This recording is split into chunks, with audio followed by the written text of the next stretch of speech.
Welcome to नाज़रीन सामीन इकराम। उम्मीद करता हूँ आप सब लोग खैरियत से होंगे। मेरी दुआ है अल्लाह ताला की ज़ात से कि या रब्बुल इज़्ज़त हमें अपनी हिफ्ज़ व अमान में रख, अपनी रहमतों के साए में महफूज फरमा और अपने प्यारे नबी आखिरी नबी इमामुल अंबिया खातमुल मुरसलीन हज़रत मोहम्मद मुस्तफ़ा सल्लल्लाहु अलैहि वसल्लम के सदक़े हमारे गुनाहों को पर्दा फरमा और हमें अफ़ू और दरगुज़र करने की तौफ़ीक़ अता फरमा, हमारे गुनाहों को माफ़ फरमा। नाज़रीन इकराम, आज का मेरा मौजू है एक्स पार्ट क्या होता है। जब एक मुकदमा दायर करते हैं, दूसरी पार्टी हाज़िर नहीं होती अदालत में, तो उसको एक्स पार्ट बोलते हैं। उर्दू में इसको यकतरफ़ा बोलते हैं। अदालत फिर यकतरफ़ा फ़ैसला सुनाती है। Ex parte decree judgment announcement होती है। तो सिविल प्रोसीजरल कोड में हम किस ऑर्डर, किस सेक्शन के तहत, किस रूल के तहत हमें इससे रहनुमाई मिलती है कि एक्स पार्ट क्या होता है। इसके साथ ही आपसे गुजारिश करूंगा मेरे चैनल को सब्सक्राइब भी और लाइक करें, शेयर करें मैक्सिमम दोस्त अहबाब में, ताकि उन तक भी ये कानूनी मालूमात पहुंच सके। मेरा यूट्यूब पे चैनल है आबद एडवोकेट हाई कोर्ट के नाम से।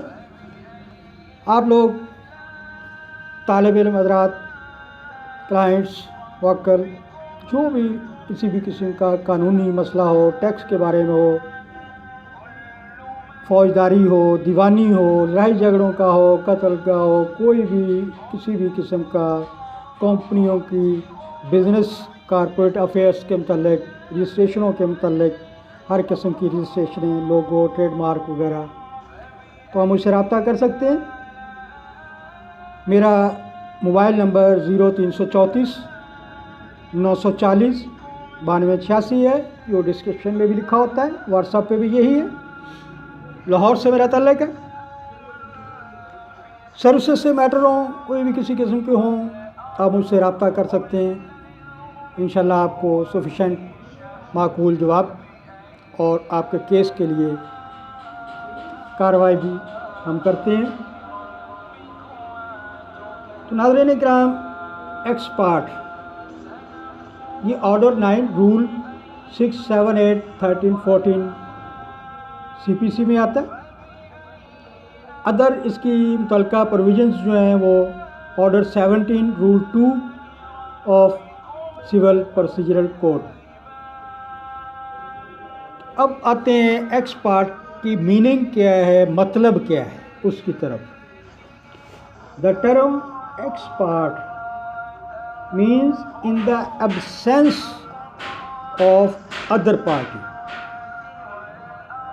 कि दूसरी पार्टी की गैर मौजूदगी में जब वो हाज़िर नहीं होती अदालत में, कोर्ट में, अटेंडेंस उसकी नहीं होती, वो हाज़िर नहीं होती, तो फिर जज साहिबान, फादर अदालतें जो हैं वो एक्स पार्ट डिग्री मुद्दई के हक़ में जारी कर देते हैं। तो इसको बोलते हैं एक्स पार्ट या एक्स पार्ट डिग्री या हुक्मनामा।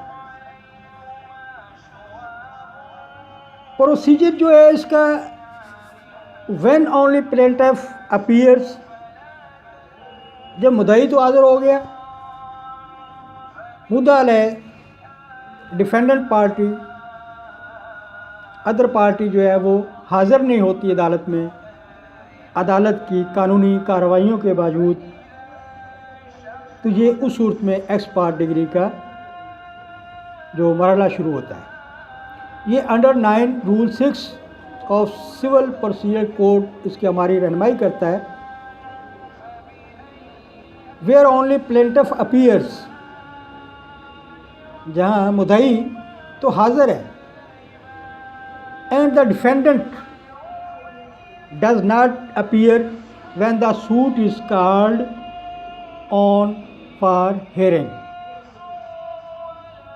कि मुकदमा वो हियरिंग के लिए अदालत में दूसरी पार्टी को बुलाया है, अदालत ने नोटिस भेजा है, कानूनी कार्रवाइयों मराहल के तहत नोटिस उसको मिले हैं, भेजे हैं, वो उसके बावजूद डिफेंडेंट हाज़िर नहीं हुआ, तो फिर अदालत जो है वो इख्तियारात रखती है कि वो प्लेंटिफ के हक़ में एक्स पार्ट डिग्री जारी कर दे। अब ये अदालत कब एक्स पार्ट डिग्री पास करती है? When summons was duly serve and is proved that court में proceed ex parte and pass degree without recording evidence. पहला मरला ये है कि अदालत ने तो अपनी कानूनी इख्तियारात इस्तेमाल करते हुए डिफेंडेंट को नोटिस भेजे, वो अदालत में अपीयर नहीं हुआ, तो फिर court without recording evidence x parte degree issue कर दे। हाँ, अगर समन या नोटिस सर्व नहीं हुआ और ये साबित हो जाता है कि summon was serve, the court shall direct second summon to be issued and serve on the defendant. पहले नोटिस पे नहीं आया, साबित हो गया कि उसको नोटिस तो इतला मिल गई है, समन मिल गया है, मगर वो अदालत में नहीं हाजिर हुआ, फिर अदालत इशू करेगी दूसरा नोटिस। वो भी साबित हो जाता है कि उसको इतला मिल गई है, मगर उसके बावजूद वो हाज़िर नहीं हुआ अदालत में।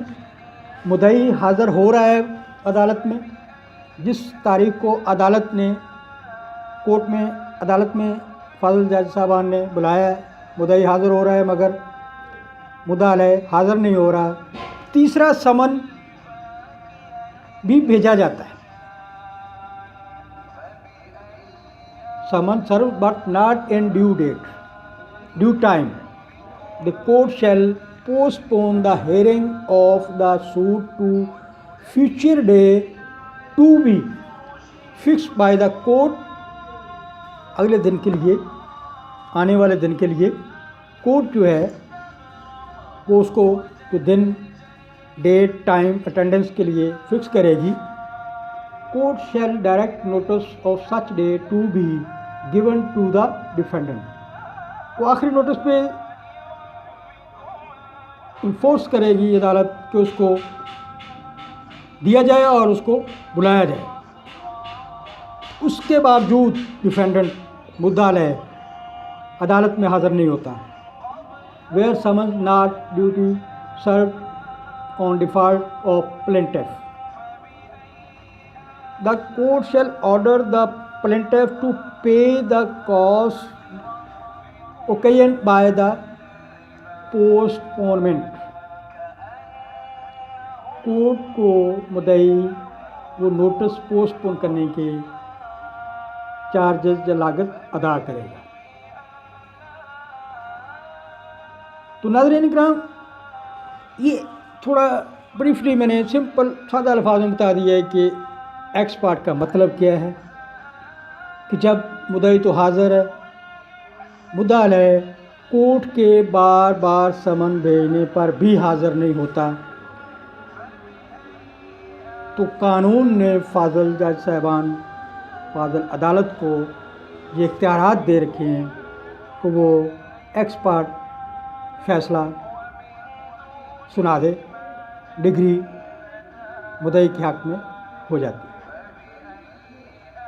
तो उसके लिए केस रेफरेंस दूंगा आपको, एक under order 9 rule 7 civil procedure code का के PLD 1977 supreme court page 599। This rules provide the remedy against ex parte proceeding and orders, and the remedy provided by this rule has to be resorted to even though the order may be considered to be illegal। मगर इसमें appeal आप इन 21 and page 24, an order under Rule 7 is not appealable, but the defendant may apply for the setting of ex parte degree under Rule 13 post or appeal against the x party. मगर rule 13 जो है साथ में defendant के पास appeal करने का इख्तियार हक उसे हासिल है कि वो कर सकता है। तो ये था जनाब एक्स पार्ट का मतलब, जो मेन मैंने बताना था आपको कि एक तरफा। हम सुनते हैं कहते हैं वो एक्स पार्ट डिग्री हो गई जी, उसका यही मतलब है। Order 9 rule 6 civil procedure code उसकी हमें रहनुमाई फराहम करता है। अपना ख्याल रखिएगा, मेरी दरख्वास्त को याद रखें, सब्सक्राइब करें, व्यू और लाइक करें मेरे चैनल को जो यूट्यूब पे आबद एडवोकेट के नाम से है। थैंक यू वेरी मच, अपना ख्याल रखिएगा, अल्लाह हाफिज़।